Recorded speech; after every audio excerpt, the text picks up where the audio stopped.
Do you know about a certain man named Gautum Adani? Have you ever heard this name before? I don't remember. Okay. What's his shtick? So what's he known for? This guy just became the third richest man in the world. And so the Indian guy from he's kind of like and he owns like the huge mansion in downtown like Mumbai where like it's like a skyscraper. Yeah, so he Elon Musk number 1, Jeff Bezos number 2, and now Adani number 3. And so people, they watch this list and they're like, who is Adani?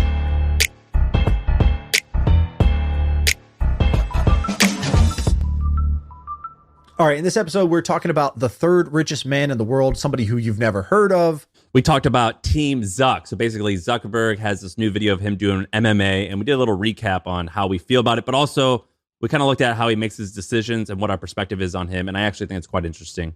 We broke down one of MrBeast's, to me, the most interesting business that MrBeast has that nobody else is really talking about, and I think is low-key a star business. So that's the episode. Give it a listen. Let us know what you think. And write in the comments, go on YouTube, write in the comments. I'll be replying to every single comment that's in here with something that's either smart or funny. I guarantee it. Go to the comments and leave one and I'll reply.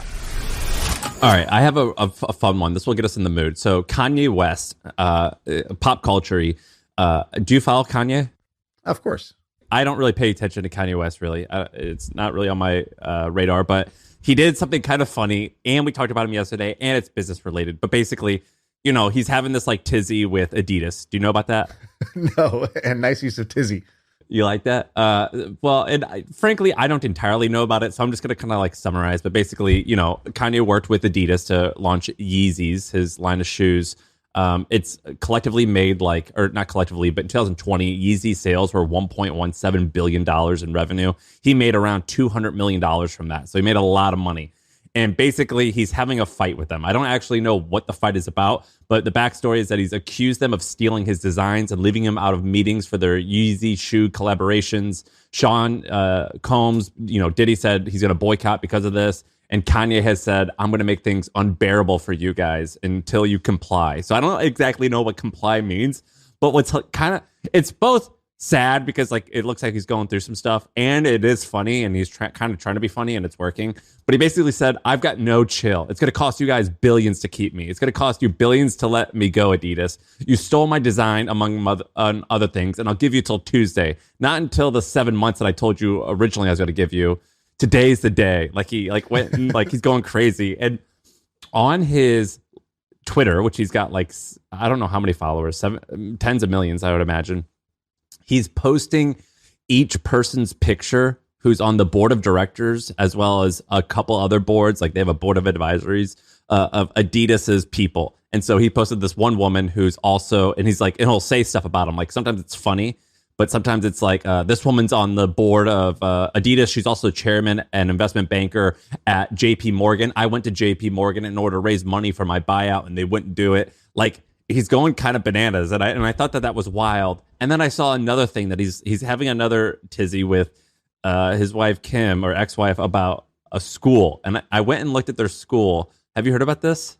So he has his own school, right? Like he has his own academy or something like that?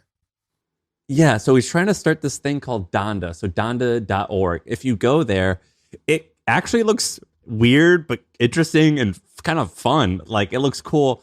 And if you go to about on how we learn, you'll see like they describe the curriculum and it's like, it kind of makes sense. But then you see like weird things. Like if you look at what the daily schedule, it says after school parkour. Well, first of all, I went to the site, donda.org. It's just like who we are, how we learn, admissions, and choir. Those are the top 4 links. It's just choir. You know, which of these does not belong? I don't know why choir is up here. Secondly, there's just like a white, I don't even know what kind, it looks like a white pigeon, to be honest with you, just flapping its wings in slow-mo. Okay, it's like a fat dove though. It's not like a yeah. sleek, graceful dove. It's like a chunky like dove. A guinea pig, yeah. Yeah, it's a guinea pig with wings that's just flying up in slow motion, and that's the website. I'm gonna click how we learn because I can't not. Okay, they got less than 12 students per class. Rule number 1 students should be confident in forming ideas. If not, their writing will suffer. Okay. So their daily schedule, full school worship. Okay. That's a good way to start the day. similar to how we start the pod. Yeah. Core classes, lunch and recess, enrichment classes, including film, choir, and you're right, parkour. a bunch of singing ninjas out here just singing and flipping around. So I thought this was interesting because even though I don't like laughing at him, a guy, if he's going kind of insane, but he's trying to be funny with this Instagram thing, and it kind of is hilarious. Like he posted like a guy, I think the CEO of SAP, or is it SAP? Yeah. The HR software that nobody actually understands what they do. He like tweeted out or Instagrammed this guy's face and goes, "You are a sap." That's what he said. And it just, you should. All right. And he's just doing the most childish, immature thing. And it's so funny. It is working. It's awesome.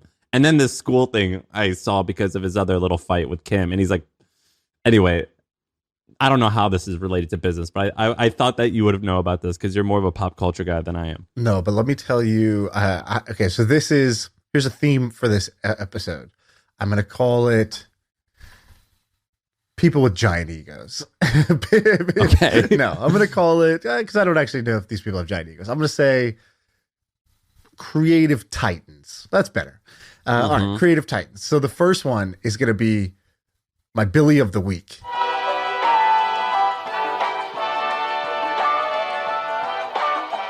$1 million isn't cool. You know what's cool? $1 billion. Do you know about a certain man named Gautum Adani? Have you ever heard this name before? I don't remember. Okay. What's his shtick? So Adani this guy just became the third richest man in the world. And so the Indian guy from he's kind of like and he owns like the huge mansion in downtown like Mumbai where like it's like a skyscraper. Yeah, so he Elon Musk number 1, Jeff Bezos number 2, and now Adani number 3. And so people, they watch this list and they're like, who is Adani? And I don't know if I met him, but we definitely pitched him. I think my dad pitched him a business thing many years ago. My dad always kept saying, "Oh, we just need to get Adani on board. Adani." And so I'd heard about this guy before. And I didn't, and his net worth has just skyrocketed because his stock is up like 13x in the last, I don't know. Is this Reliant Industries? No. So Reliance, it was the top kind of like company there. And the guy who runs it, Mukesh Ambani, he was the richest man in India. And now Adani has passed him up in the last year because his stock went up 13x. So who is this guy and what does he do? Okay. So what he does, you'll appreciate this. Is he a software guy? Is he a Mark Zuckerberg? No, he's not. Is he Elon Musk? Is he trying to create the future of, space travel and, like brain computer interfaces? No, this guy operates in a place that Sam likes: power. So he does coal, ports, plastics, shit like that. So basically this guy's like, they do like industrial work. And so he owns when he was a kid, he was in school, he went to go visit this port. It was the largest port in the country at the time, a port, where literally like ships come in and out. And he's like inspired by it. It was like, one day I'm going to own the biggest port ever, and the biggest port in India. And now sure enough, he owns the biggest port in India. He owns the most ports in India too. With the deal we were trying to do with him, we were trying to get Adani to come to Australia to build a port for our startup that was based in Australia, because these guys were the kings of ports. But his story is pretty cool. He's a college dropout, so 18, drops out. He becomes a diamond sorter. I don't even know what that means, but he became a diamond sorter. He got an interest in the diamond business. And after a couple of years of sorting diamonds, he then goes in, he starts his own diamond brokerage. And he's like, I will basically, age of 20, as a diamond broker. Brother calls him up. Brother says, hey, brother, I have a small plastic factory here that I own now. I bought or I run. And so he helps him go scale up the plastic factory. And then as he's doing that, he's like, oh, well, let's start importing the materials that come up, upstream of plastics. And so he creates like an export company. And so he just keeps creating these companies. So now he has 7 publicly listed companies. He's got the Adani Group, which is like the mega one. And then they'll start like Adani Power, Adani, like trading, Adani real estate or whatever. And they'll start all these different companies and they'll take them all public. And what's interesting about it is that... And he's got a beautiful mustache, by the way. Just he looks stash. like, the meme account, Dr. Park Patel. He looks like the meme account's photo, actually. So I don't know if it's him or it just looks a lot like him. He looks like an Indian Mario. Like Mario and Luigi. He looks like an Indian Mario. He does. When Mario does that little squat, like right, when you want to do that trick where you go behind the thing you're standing on and you run and you get the magic flute. Yeah. He's like squatting. He's a little squatty version of Indian Mario. So, anyways, this guy has now become, whatever, the third richest man. He's got these crazy stories. He was, I don't know if you know, there was like this sort of like an Indian 9/11 thing where there's like a terrorist attack on a hotel. He was in that hotel. He was like in the hostage group that was there. Wow. He was also kidnapped at one point in time and taken ransom for $2 million. They paid it and got free. And so this guy has just lived this like kind of crazy life. And even now, he's doing really well. The group's doing really well. He's third richest man on earth. There is a set of people who are very, very skeptical about what these guys are doing because they have so much debt in their companies. Like he is basically constantly trying to acquire companies. Like they just bought the largest cement producer in India, but they buy these companies using debt. And he's got this intricate like set of companies. And so there's a big question of like, is this all a house of cards that's going to fall over? And you're going to see a guy go from the number 3 richest to like, falling off the list completely. Or is he actually going to pull this off? Because what they'll do is they'll say, okay, the parent company has some profits. We'll take a loan on that. And then they take like one of the new companies public, like, Adani Green Power. And they'll take the green company public because it's got the Adani name. Stock price goes up. And then he'll invest in it from the parent company, and then he'll sell those shares, and then he'll borrow against the stock, and then he'll issue a bond. And he's got like all these different debt instruments. And so they have, I think, more debt than like any other company in India. And now there's a question of, is this all going to fall over or is it all going to work? It's pretty fascinating. Dude, do you ever I feel self-conscious when I hear about these things because my thing with business is like just the very simple of buy low, sell high, like I purchase a widget for, $1 and I put some type of value, or I just buy tons of them and so I get a discount, and then I sell them for like $1.50. That 50 cents is my profit. I use a quarter of that to pay myself, a quarter to go buy more. And like, it's like a relatively like simple, straightforward process. And then I hear about like, you just use the word debt instruments and how he does this thing and gets a loan across this thing and this thing. And when I hear that stuff, I just think like, so like, where's the dollar that goes into his bank account actually come from? You know what I mean? Like, right. Like I try to think about, I'm like, I don't understand how this person then eventually collects the money and how the people who are owed money, where they got the money from and when they're going to get paid back. Like, do you know what I mean? It's like, it's so complicated for me because I'm such a simpleton, or is it just bullshit? Dude, I don't think when it's bullshit. In 7th grade, my parents got me a piano teacher. And I wish that instead I just learned how to play dead instruments. Like that would have just been so much better than learning how to play, what do you mean a dead? Oh, dead instruments. Yeah, no shit. Like, where do people learn this stuff? Where do people learn this sort of financial engineering? I think that a lot of it happens if you're like on the inside. So you work at an investment bank or you work somewhere there. But like this guy didn't. But this guy didn't do that. Yeah. Yeah. So I think he hired people who do that, and they sort of say, hey, look, here's what we're going to do. We're going to issue this bond, and we're going to take this company public, then we're going to like take a loan, pledge the shares, we're going to get a loan against the shares, and basically somehow $1 of EBITDA has become $8 of cash flow for us, and like we got to figure out how to do that without it all collapsing. But people like who understand financial engineering, they have such an edge, such an absolute edge. But when I like originally like made some money, and I remember like our banker saying like, yeah, you could borrow money now at 1%.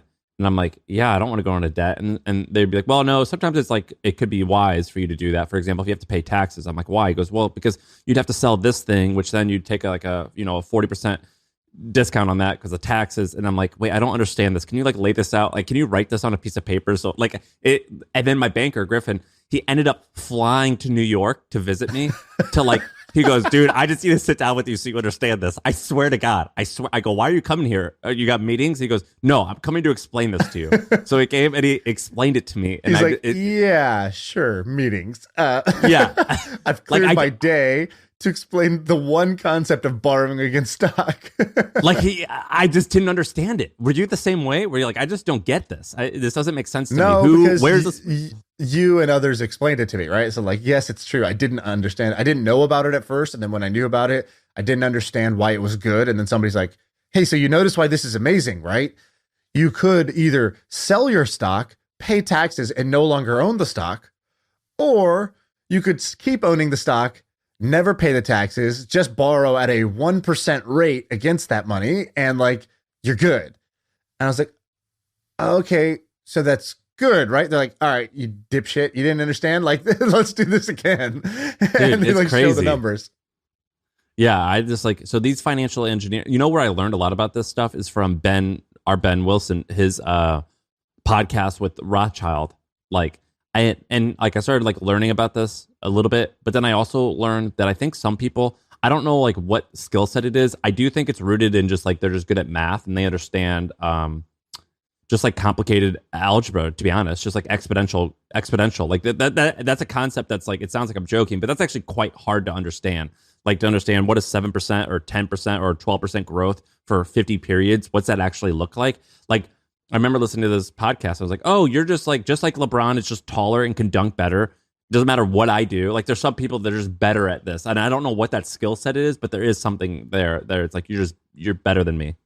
Well, I think you just get curious about that thing, which most of us who are like builders, makers, entrepreneurs, you know, like the stereotype about, let's say, you know, who cares? What, you know, corporate structure, bookkeeping, taxes, like, you know, whatever, raising debt. That wasn't never the reason I got into business. That's not what I found interesting at the time.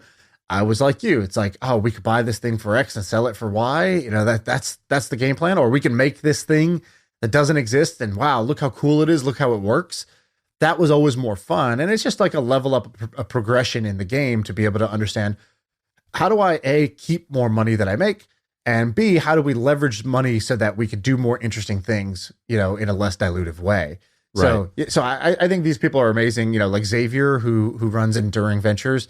He told me this once. He was just like, you know, if I died, I'd be reincarnated as a CFO, not a CEO.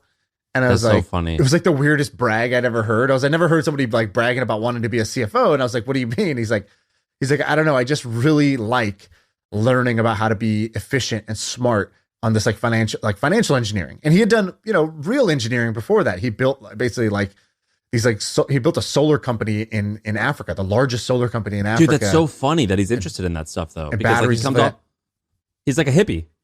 He's totally a hippie, right? He did that because he's like, dude, there's people suffering in Africa. Like, I want to, like, that seems like the problem to go fix. But then along the way, he's like, all right, well, how do I create, you know, how do I finance all of these solar panels and battery packs without having to go raise venture capital? And so in order to do that, like the necessary evil was he needed to learn how to access cheap debt. He needed to learn how to like issue debt and underwrite for other people, because what he did was he was like, you know, these people should basically, they don't have the $21 to buy the solar panel that goes on top of their house that's going to power their fridge. And like, if they don't have a fridge, their life really is tough and they need this, but they can't afford the $21. So like, let's just do it at $4 a month or whatever. And like, I will underwrite a loan against their like income. And it's like, how do you underwrite a loan for somebody who doesn't even have electricity in their house? And he would figure these things out. And so I think it became a necessary evil and something he got fascinated with. And so now they're doing this holding company.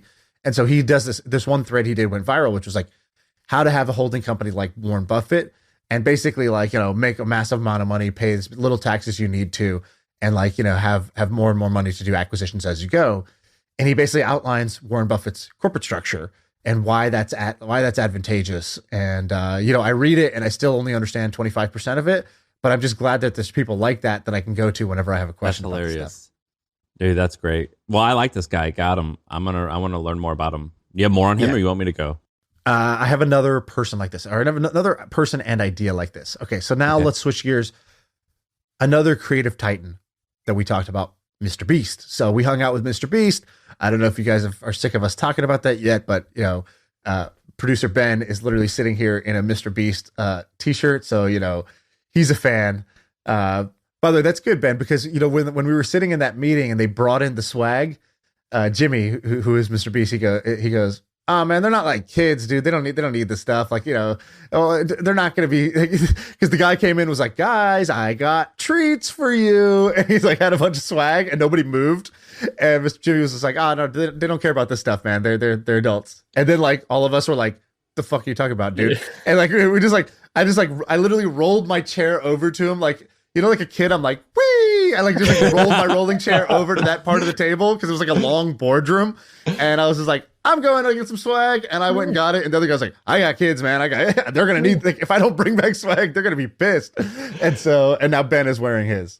Damn, Jimmy drove me, like when we were going I took a ride with them and I found that shirt that you're wearing, Ben, in the back of his car. And I just go, I'm fucking taking this. He's got tons of them. So I stole mine from him. I didn't know that we had the opportunity to take it like ethically. Never considered that. So Jimmy, okay. So I wanted to bring something up that he had talked about that we didn't mention on the podcast, which to me is the most interesting business that this guy has. You might be thinking, is the most interesting business his YouTube channel? No. Is it his chocolate company named Feastables? No. Is it his dropshipping burger company, his cloud kitchen called MrBeast Burger? No. Do you know which one I'm going to talk about? Do either of you guys know? Give me Sam, do you know which one I'm going to talk about? I think. Ben, do you have any idea which one I might be referring to? No, but are you going to talk about his burger? Did you guys see his restaurant just open? Yeah. But let's talk about this other thing first. Okay. No, I don't know what you're talking about. I wrote down what I think it is, and then you say it. All right, I'm going to say it. It's his like kind of translation internationalization company. Translation. Sam got it. There it is. Yes. This idea is amazing. So when we're sitting there, he's like, yeah, I got basically whatever the number one, number two, whatever, biggest channel in America. And he's like pulling up his like YouTube stats he's like airplaying onto the TV, like his YouTube stats. And then he goes, I also have this channel in Portuguese, my Portuguese channel is growing really fast. And he puts up a video. It's got 20 million views in Brazil. And I was like, and it starts talking, and all of a sudden he's talking in fluent Portuguese. And I was like, what is this? He's like, oh yeah. Like AI? No. So what they did was they were like, look, one of the things we already put $1.5 million into this video where I built this chocolate factory and I'm going to give it away to one of these people. How do we get more juice out of that fruit? And so what they realized was we can go international into markets where YouTube is huge, like Brazil. Brazil's got this massive population. It's huge on YouTube, and they don't have content like MrBeast is doing. Like, he's ahead of the game for the US. He's light years ahead of the game for like Brazil or the Philippines or different places like this. And so, but the challenge is it's a language challenge. So what they did was they basically hired somebody to create a YouTube channel. They said, hey, you're going to be our YouTube channel manager for this country. You're the country manager for Brazil. You got to have our Twitter, our TikTok, our YouTube, all of it. MrBeast Brazil or whatever it's called. Then secondly, when we have a video here, you need to get it translated by a local, like a dubbing service. So like a local translator.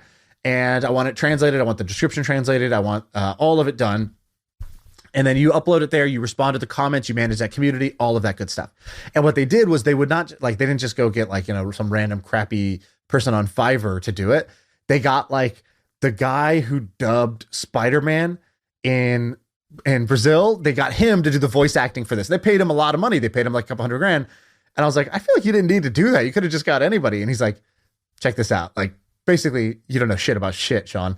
And so he goes to the comments, and every comment is, oh my God, MrBeast is Spider-Man. Like, they just thought he must be that guy. Like, that's him. That's that voice I recognize. And so he got like all this extra, social juice. It was a little more remarkable. And again, back to our principle from last podcast, which is just do the doper thing. Just do the dope shit instead of the lame shit. What's cooler? The cheaper guy from Fiverr, or all right, you paid $100,000 or whatever. You got Spider-Man to do it. It's like, of course. What am I thinking? And so that's what they're doing in all these countries. When I listen to audiobooks, like on Audible, if I see a famous person's the author or the narrator rather, I listen to it. So like I'm listening to Huckleberry Finn. Not that I really care about Huckleberry Finn, but Nick Offerman is the narrator. You know, the guy from Community. You know who that is? He's like is he the main guy in Community? Yeah, Ron Swanson. He plays like an angry like white country guy. Or like it'll be another guy. Like it'll be just like whenever I see an author who a narrator, if I recognize they're a famous person, I listen to it. So Tom Hanks doing Da Vinci Code. I didn't really even want to do Da Vinci Code, but Tom Hanks. So like the whole narrator thing, yeah, that's pretty sick. I'm on board with that. I can't find this client info. Have you heard of HubSpot? HubSpot is a CRM platform, so it shares its data across every application. Every team can stay aligned. No out-of-sync spreadsheets or dueling databases. HubSpot. Grow better. So basically what he's done is he's like, cool, now that's okay. So he was doing that for himself. So he's like, oh, good. I'm blowing up in Romania. I'm blowing up in the Philippines. I'm blowing up in Brazil. I'm blowing up everywhere. He's like, I already did 80% of the work. It's that last 20 that is foreign to me, feels like a lot of work, but I can hire the people to do this. But the smart part was he's like, this is not just a way for me to expand my brand. That's already a smart business move. He then created this as a service for other big YouTubers. So now if you're whoever, you know, you're Eric or you're you know, some Yes Theory or something like that, right, you could basically just use his service. He'll just go to you and be like, hey, do you want to be big in Brazil? We'll just do all the work for you. And like, we'll keep like 30% of the ad revenue. And they're like, that's crazy. Okay. Yeah. Like I'm not going to go and do this interview process to hire all these people and figure it out and manage this all myself. That's kind of inefficient. But what he can do is like, he can have one team in Brazil that's going to manage 15 YouTubers channels there. And so I think this is one of the smartest businesses that he has. I think it's going to be one of the most successful. It's going to be pure profit essentially. And I think he's got the distribution locked down, because if he goes to any YouTuber and explains, hey, here's what I'm doing and you get access to my machine, they're all going to say yes. And it's a good idea for them. It's a win-win for them because they're just not going to capture this extra value. And so he's doing this, and it's just another example of turning a cost center into a profit center. And I actually want to talk about some examples of those. So basically things where this would normally just be a cost to him to run this, to have all these people on staff. But once he turns it into a service for other YouTubers, now it becomes a profit center. And so there are a bunch of examples. Which I think this would make way more money than the chocolate bars. Like I remember I ate the chocolate that he had, and I was like, well, you know, like it's good, but it's not like that different than any other chocolate that I've had. And B, it kind of sucks that I've got to feel bad about myself if I consume a lot of your product. And C, it's only like it was $40, I think, for a box. Like it's hard to build a big business, $40 a pop. You know what I'm saying? Right. At least when you got to be in Walmart or something. Yeah, which I'm sure he could do also. Like sure. To Ben's point, he opened up a brick and mortar location for his burger joint. And normally you're like, you know, opening up a restaurant in a mall, maybe not the best idea. And then he like posts this video. There's like literally, I don't know, 50,000 people in the mall like lined up. It was like people were lined up and down each concourse, just like, you know, the restaurant's on floor 1 or whatever. Like people were on floor 4, just lined up in this line, and it was insane. So, you know, this guy's got pretty massive pull. So what are the other examples of turning cost centers into? So the first one that came to mind for me was AWS. So AWS today is basically Amazon. Amazon's most of its profits come from AWS. And AWS is basically when Amazon had to have a really robust set of servers to run their own website. And then they were like, hey, the way we use this kind of like server infrastructure, and it's just like this big expense for us to have this server farm, what if we just rented this out to other companies who want to have like Amazon level servers without having to go rack their own servers in some data center? And that became AWS. And basically AWS spits off billions and billions in profit now, what started as what would have been $1 billion loss. And so, you know, that's a huge swing. But I have some others that I want to explain to you. So Michael Girdley, who came on the pod, he goes, my favorite is this company called Freight Alley. They did what HubSpot kind of did with the hustle.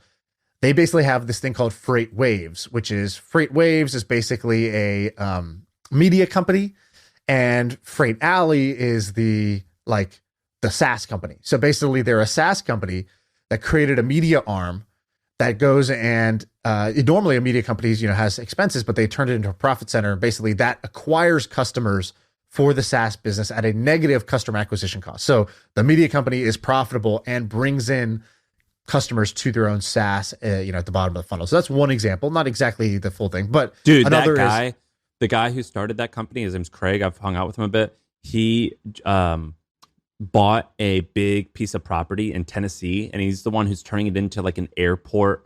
It's like a country club, but instead of a golf course, there's an airport. So he bought a huge plot of land. Now he's selling smaller plots of land, and there's going to be an airplane strip and a hangar that everyone has access to. So if you're a flying enthusiast, you buy a home there and you can use this. And he bought a magazine. I think it was called airplane.com or something like that. He bought a magazine and he's like, I'm going to buy a magazine and do the same thing that I did, but instead of software, we're going to do it with these houses. Wow. It's amazing. Another example. So, any D2C company that eventually takes their own warehouse and starts fulfilling for other customers. So they turn their own warehouse, which is a cost for them for fulfillment, into a profit center because they're doing fulfillment for themselves and others. Very similar to AWS. Okay, here's another one. This guy, George, on Twitter just sent me this. He goes, Ford decided to own the timber supply for their vehicles. So there was lots of wood in the early cars. Yeah, they charcoal, baby. They ended up with so much leftover wood, they started selling charcoal, and that's Kingsford Charcoal Company. That's my favorite, man. That's my favorite story. That's kind of amazing. I didn't know that. Is there more to know about that, or did we kind of nail it there? No, you nailed it. So basically Ford was making car frames, and they had to burn a whole lot of wood in order to, bend the steel or do whatever they had to do. And they had all this leftover charred wood, and they're like, what do we do with this? And I think it was Henry Ford's idea. I forget exactly whose idea, but he goes, hey, let's start selling this. Let's make something out of this. And that's where it kind of came from. There's a bunch of entrepreneurs that have kind of like done things like this. Standard Oil did something like this, where they're like, this gets more complicated and is less interesting, but like, hey, this off-put of kerosene is like this weird like fluid that's like really greasy. Is there anything we could do with that? And like WD-40 or something like that. Right. Like there's like stories like that with Standard Oil as well. And so here's a couple others. So Foursquare had an API for businesses because they needed all this data about businesses, where they're located, all that stuff. And they needed that to power their own Foursquare app. And Foursquare kind of went up in this hype cycle, then went down many years, sort of forgotten, sort of written off. But a new CEO joined and almost oriented the company around this. It was like, look, the more valuable thing is not people using Foursquare, the app, and playing the game. It's all the data we've collected about businesses, where they're located with like hyper precision. And so we actually just need to make that API available to everybody. And they productize the API, and they make, I think, more money off the API. I think they make more money off the API than they do off the core app at this point.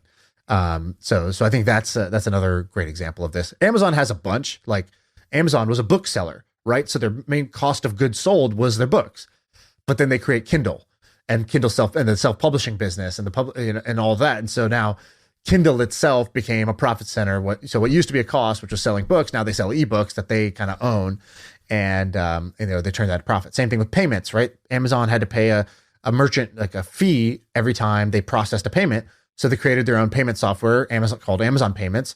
And now, for our e-com store, I was like, I think we take Amazon Payments. Where does that money go? And I went and found an account we have with Amazon Payments that had like 400 grand sitting in it, because we use that service, Amazon Payments, to take payments for somebody who wants to pay with Amazon. And so they turned it into a profit center along the way. That's crazy. Another one is Slack. So Slack started out as a game, and when they were working on their game, it wasn't actually doing that well, but they created a way in order to communicate effectively with their coworkers. And they said, fuck this game. This thing is actually way cooler. Let's actually turn this internal tool into a proper tool. We thought about doing that. So here's the problem with this. This all sounds sick. A lot of people say, yeah, let's do this. And so a lot of publishers are doing this. And so they are like, let's sell our CMS. So BuzzFeed, Vox, Washington Post, I forget who else. It was like they build these custom website builders, and they say, let's sell this. And I think oftentimes it's a distraction. And they always say, well, Amazon did it. And I looked into this. Amazon did launch AWS pretty early on. But do you know how many employees they had when they did it? How many total employees are on AWS? Yeah, total employees. There's about 5,000. So they were already a multi-billion-dollar company. And so the way the story is told is like, oh, they were just this little guy. No, they had about 5,000 people when they launched AWS. Like it was like it was a thing. It wasn't just like a scrappy startup. And a lot of times people will say, well, let's also sell this. It's like, dog, we've got 8 people working here. Like, who's going to do this? So that's always like, I've always been conflicted with this strategy. Yeah, that's true. You guys considered it. You would have done it for what? Is it your our email sending platform? So like we built our own for a little while, and then we made it really easy. So like so basically, hypothetically, which there aren't that many people doing this, if you had a daily email, it was really easy for you to talk to your advertiser, make the ad and insert into the thing, have them approve it, and like it was simple and easy to use. But the problem is like there are not that many people doing it. You know what I mean? And B, well, there like, weren't then, but like Beehiiv basically does that now, and they're actually growing pretty well. Well, maybe I could have been wrong, but I don't think I'm going to end up being wrong. I think that I'm not convinced that what they're doing, at least ads for a daily email, that business, I don't think will ever be that particularly big. And Beehiiv. So Beehiiv is kind of like Substack. And so it's these services that you get subscribers and they take a small amount of revenue based off of how much you're making from subscriptions, or you just pay them like a fee on how many subscribers you have. Do you think that some of those businesses actually can become huge venture-backed size companies? So I just invested in Beehiiv, actually. Initially, I didn't invest because I was like, I don't know how big this gets. And then two things sort of changed my mind. The first is every time I needed something for Beehiiv, the founder was an absolute animal on my request. Like, because we use it for Milk Road. So yeah, he's great. His name's Tyler. He's awesome. Tyler was, so he's like, it's already on he'd be like, it's already on a roadmap. The question I have is A or B. There's like nuance about it that shows he's been thinking about this, noodling on it. And then he'd be like, when do you need this by? Because normally like it's scheduled to be out in 3 weeks.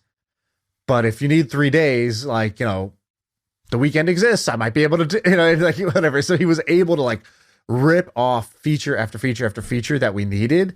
And everything that was like, you're like, hey, we have this question. It's like him and his team would dig in. So I saw that he kind of had that grit that you like in an entrepreneur. So I got to basically test drive the entrepreneur, he's special, which I normally don't get to do with most investments. You know, with most investments, you meet them, you do a call with them, they say all the right things, they send you the deck, you look at it, you look at the product, and like you got to make an educated guess at that point. You don't get to spend months working with the actual entrepreneur as a customer and see how quick they are with features, how fast they're responding, the quality of the product, all that good stuff. So that was the first reason. The second reason was I've come to realize that the best investments I've made have been ones where what looks like a small market, what looks niche, turns out to not be niche. So we got acquired by Twitch in our last company. Twitch was a kind of the quintessential example of this, right? Like, yeah, but like how many people are going to watch other people play video games on the internet? Like how many people are going to stream themselves playing a video game and how many people want to watch that? Looked niche and turned out to be a massive behavior. This is also true with like, you know, now Shopify seems really obvious. I remember talking to the VC who led Shopify's early rounds, you know, maybe 6-7 years ago. And Shopify at that point was still like legit, but it's not what it is today. It's not like seen as it is today as like one of the like blue chip startups. And it was the same thing. It was like, oh, okay, you know, like just like Etsy, like, you know, how big do these actually get? These kind of like indie maker seller type things. Isn't Amazon and big brands just going to like dominate this? Like how many mom and pops are there going to be on the internet that can actually do this well? And how much? Dude, I remember that. I remember Tim Ferriss invested in Shopify and he was talking about it. And I was like, Shopify? That's so silly. Like, you know, this thing exists, this exists, this exists. Why don't you just use this thing? And like, you know, I remember like, I forget what those were, like Big Commerce. Do you remember Big Commerce? Is that there's Big Commerce, there's WooCommerce, there's Magento. There was all these. And so that was actually the bigger problem, which is if you looked at the existing ones that had been around for like 10 years and they were kind of like those are pretty like, they're cheaper, they're more flexible, but they're way harder to use. And they were kind of like from a different era. So they kind of like peaked at a certain point. And you look at those. And they were like, peaking back then. You're like, how big does this get? Look, that's how big it gets. Not very big. Right.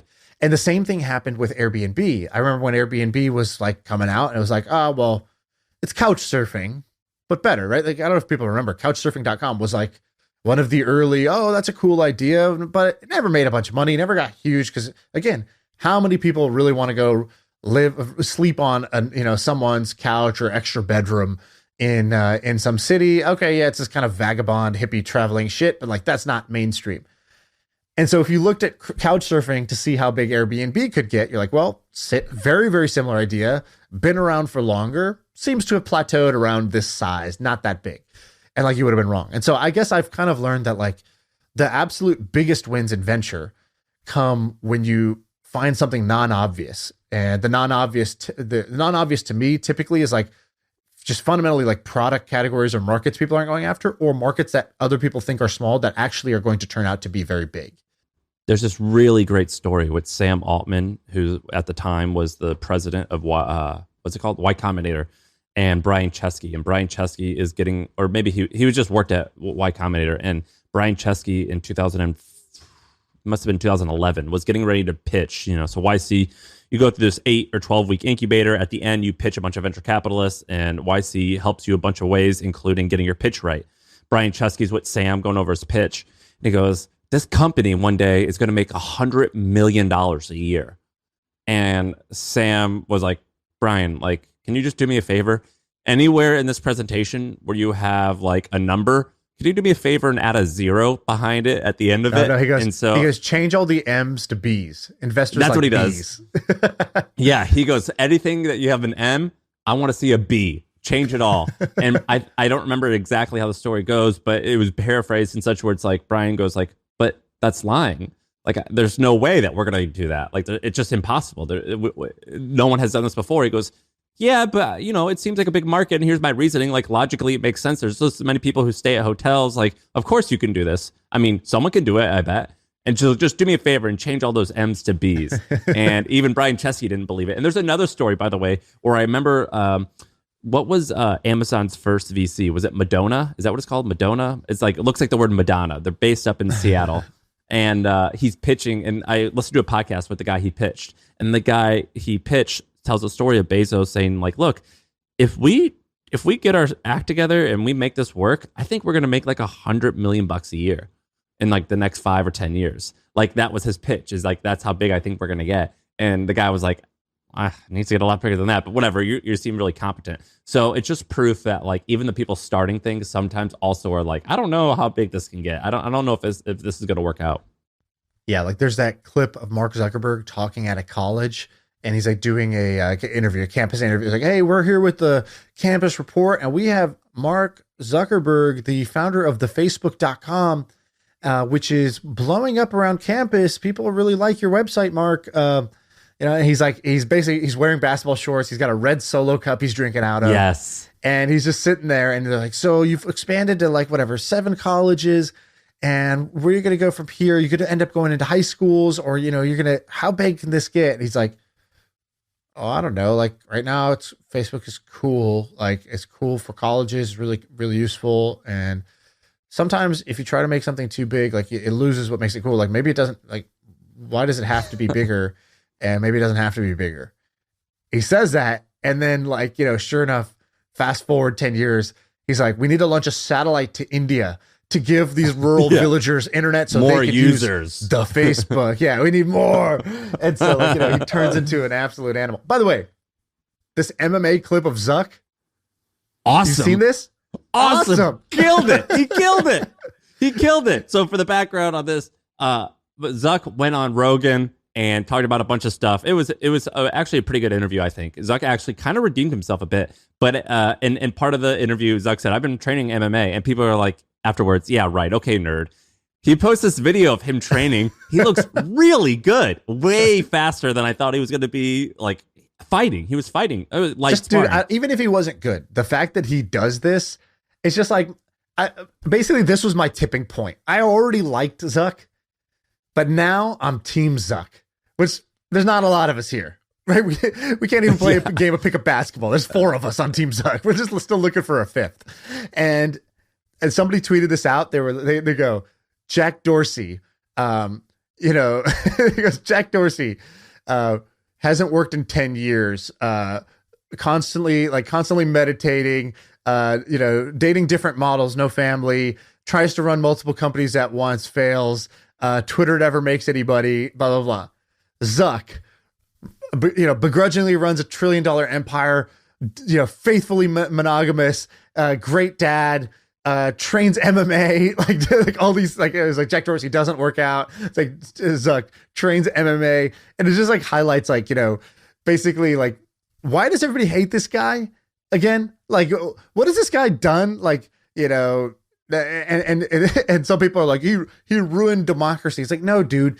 He built basically the modern telephone, and you're pissed that some people make phone calls that you don't like. That's basically what happens on Facebook, is that he built the app everybody uses to communicate everything stupid or amazing.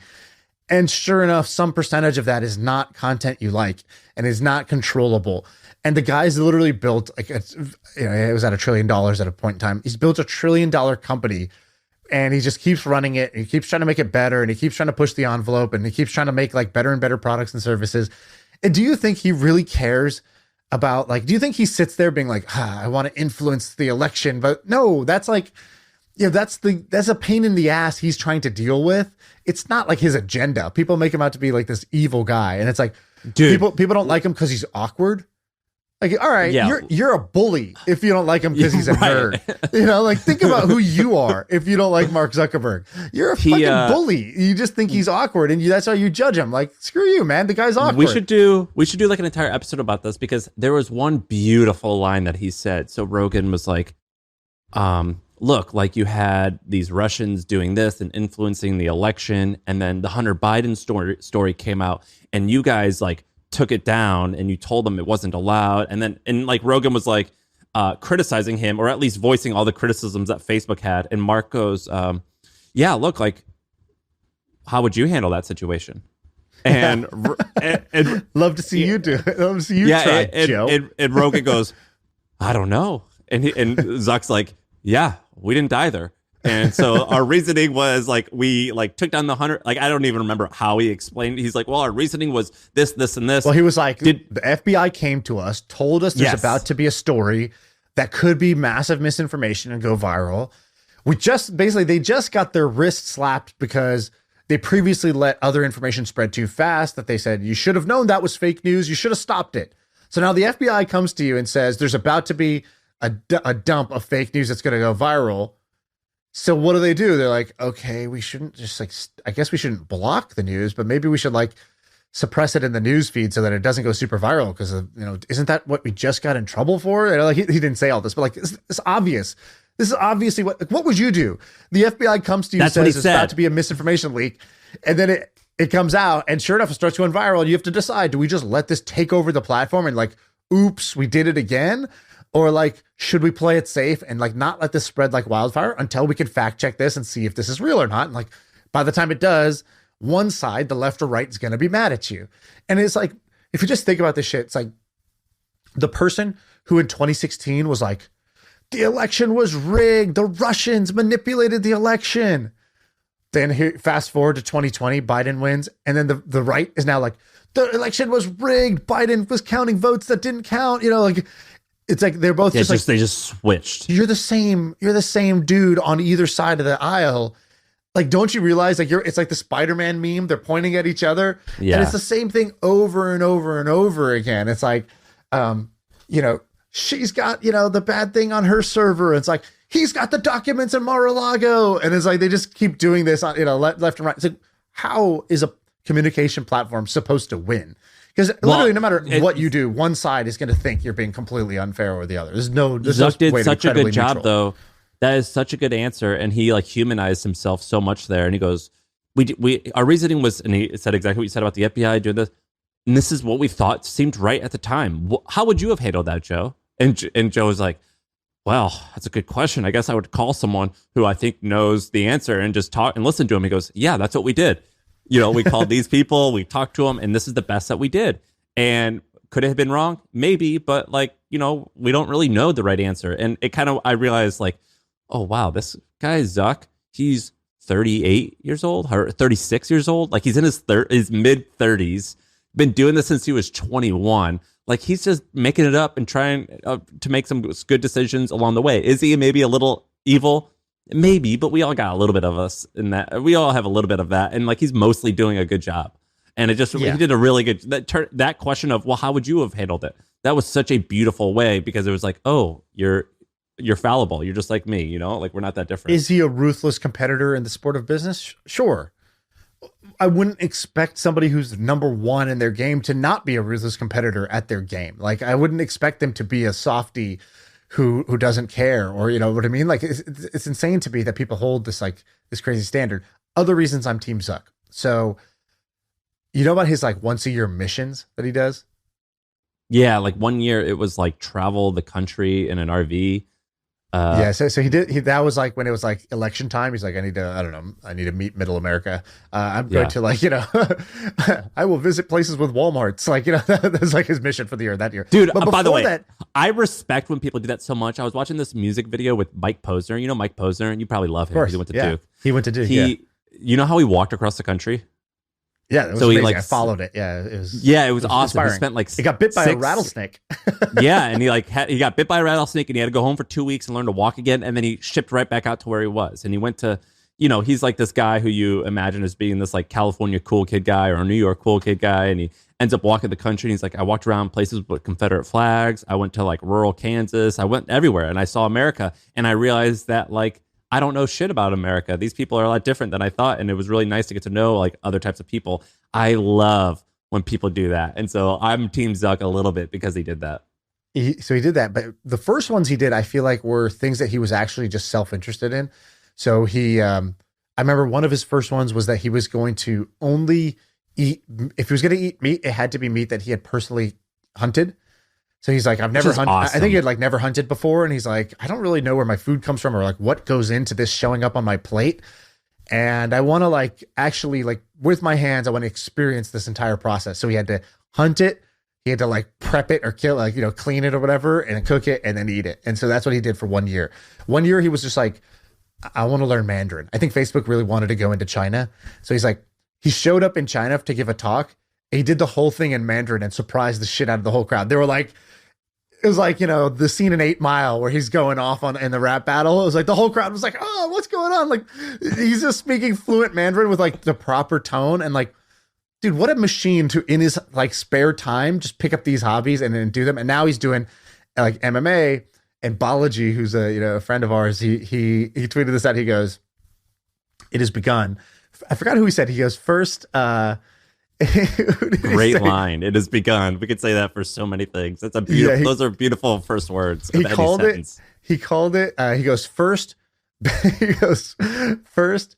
Bezos, now Zuck. I'm seeing it across the board. Tech people starting to seriously lift and train. Testosterone replacement therapy, quantified self, optimal diet. Eventually, this will be productized for all. But transhumanism starts with personal chatification. So he calls it personal chatification, turning yourself into an absolute Chad. And I know you, I don't know if you saw this tweet or not, but every word of this, you know, you were just doing the you're at the black church saying, you know, you're the gospel, the choir of Donda Academy is singing, and you're like, amen to this, right? Like, because you've been doing this, right? You've been doing your own personal chatification. I've been doing this for about 5 years now. I've been becoming Chad. And you want to know something? It is awesome. It is so awesome. I've influenced you a little bit you've slowly become into it. It's the way to live, man. Yeah, I'm not like a Chad. I'm like a like I don't know, Charles right now. Like I need to become a Chad. I'm just slowly working. I'm like a Brett trying to get to Chad right now. Dude, just like lifting. This sounds so. I don't care how it sounds. It is what it is. Lifting heavy weight and then just like eating meat and vegetables. I just feel happy. I feel good about my life. And I look at old pictures of us when we were recording the podcast at my office, and my face was so much more round, and I'm disgusted. I'm like, you are such a fucking filthy animal. You are filthy. You are a horrible human being. And I look at myself. It has made me so much happier. And like, I'm pumped that the nerds are finding out about it. Yeah, I think Balaji lifts. I think he power lifts as well. So yeah, there's just like there's so much research that shows. Dude, like being stronger, it just they say, a strong body, a strong mind. Like when getting stronger, like there's so many benefits to living a longer life. What's his name? What's the guy we like? The hunk scientist? Huberman? Yeah, Huberman. Don't act like you don't know. For the record, we never have referred to him like that in private, which is why I was confused. You acted like we always call him the hunk scientist in text message.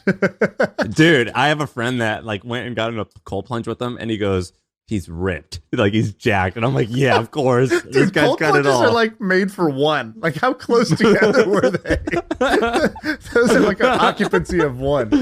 That's a new protocol. You got to sit on top of one another, and it extends. That's what he's telling people. He's like, hey, if you sit right here on my lap, you're gonna live like an extra hour. But my friend did a thing with him, and he goes, he's just jacked. And I don't even remember how we started talking about this, but he did a podcast the other day, and he talked about like living longer, and he's like, yeah, lift weights and go for runs, and you'll live longer. So I'm happy. Did you probably do this stuff? My trainer has me doing this stuff called myofascial release or something like that. Do you do this? Like a massage? It's basically foam rolling, but on steroids. Yeah. Like, I go to a doctor 2 days a week and get it done on my calves. Yeah, I knew you would do this as a full Chad. You of course are like, all the way in on this. It's basically he has these like these trigger point balls and like these like different like torture devices, I'll call them. And he's like, all right, so I've done foam rolling before. It's okay. It's kind of boring, a little bit painful, not the most fun thing in the world. And, it was always recommended to me like, hey, just, you should foam roll tomorrow morning or tonight. That'll help you with your soreness. And I was like, yeah, sure. Right after I eat my broccoli and asparagus and like, say my prayers and get to bed by 9 p.m. Like, of course, yeah, I'll also foam roll. Why not? Added to the other list of shit I'm not going to do that I should do. And so with this, the way he got me to do it, he's like, the first 25 minutes of every workout, we're doing this. So he'll be like, all right, find this spot like in your hip flexor and take this like rock hard ball, and you're just going to like put all your body weight on that thing. And wherever it feels most painful, that's the spot. And I'm like, oh my God. He's like, yeah, he'll hear me like basically wincing and groaning in pain. And he's like, all right, cool. Just, you found it. Now stay there for 3.5 minutes. And I'm like, 3.5 minutes? And so this has turned out to be, I bring this up because I find it interesting. I think there's a lot of fitness movements that have a business like angle to them. And I feel like you've been ahead of the curve on a lot of this. Like you were on ATG or the kind of like knees over toes stuff before most people. And in general, like what do you call it? Movement therapy or something like that? Movement. Yeah. Training? Mobility training. This myofascial cardio release. Like, I think this is also like an area where the puck is going and more people are going to be interested. Well, it's like and you feel Theragun. amazing as soon as it's done, right? Like you feel absolutely amazing when it's done. But the part of it that I find interesting is basically for me, working out is not like I want to get as jacked and shredded as possible. It's basically like I want a part of my day where I'm not at my computer sitting down. I'm not on my phone. I'm not even thinking about work. And I know that could be other things. It could be meditation or whatever, but like a way more achievable form of meditation for me is exercise. Exercise where I'm only focused on the thing that's right in front of me, like being absolutely present, because there's like a giant weight that's about to fall on my face or I'll hurt my shoulder or I'll injure myself, or I'm like in extreme pain doing this like trigger point massage or whatever. And I can't go anywhere else. I can't think about the past. I can't fantasize about the future. I can't worry about what notification just buzzed on my phone. And I'm just like out of it for at least 1 hour a day. And for me, that became the real like benefits of this, more than like, oh, I'm getting more fit or I have more energy or whatever. It's like, it forces me to do that, like the real version of meditation. So that's what I like about it the most. Dude, I told you what Scott Galloway said, right? He was what did it say? The whole point, he said this in an interview, and I thought it was amazing. As like, I've been trying to say that, but you just said it so much better. He said in an interview with Ryan Holiday, he goes, basically, I think the whole, like, if you are not fit enough that you can kill and eat most people in the room or outrun them, then you have a problem, and you should like work. He's like, I pretty much just exercise just so I can kill and eat most people in a room, or just be able to outrun them. And he said that, and I was like, oh yeah, that's the way to go. That's the way to live. No, that is so stupid. That's the part where I'm like, okay, I don't even want to be a part of this movement anymore. Like, why is that? How is that even relevant? That's like saying, I want to be fast in case an asteroid is going to hit the Earth and I got to get out of the way. It's like, what are you talking about? What is this scenario where you need to eat and kill or run away from everybody in the room? Has this ever in your entire lifetime happened? That's at all not like, it's like, it's more like, why does a car need to go 120 miles an hour when the speed limit's 60? Like it just doesn't, because it's just, it doesn't. No, but it's awesome that it does. And because it can, that makes it just a little bit cooler. Are you ever going to drive 160 miles an hour? No, of course not. But like, I still want that Ferrari just because I want to know I can do it. And like the act of training to get to be able to do it is awesome. So do I intend to eat you? TBD, probably not. But like, it's cool that I could, like, if I wanted to, I could do X, Y, and Z to you. And just training for that, I think, is awesome. I would taste horrible. Like, if you're going to eat somebody, I'm not your guy, you know? Dude, I heard the best place to eat someone is their thumb right here. I heard that's like, God's good meat. It does actually look like a chicken drumstick, actually, now that you think about it, right? Like that little section. Yeah, I heard that's the best part. I always thought calf would be the way to go, because that looks like the giant like turkey leg at Disneyland. I thought calf would be where I would do muscular parts. Muscular parts aren't good. You know, you want fat. The fatter the part is the better. Your calves are pretty lean compared to the rest of your body. It's just your butt, basically. Then you're gonna eat your butt and your belly. Yeah, you ever had pork belly, man? That shit's good. It is. It's amazing. Actually, salmon belly, fantastic, and pretty much any belly. Yeah, you want the fat. I'm a belly guy. All right. I think we've gone off the rails, and we started with Kanye and we ended with eating each other. What part of each other would we want to eat? We have fun. All right, see ya.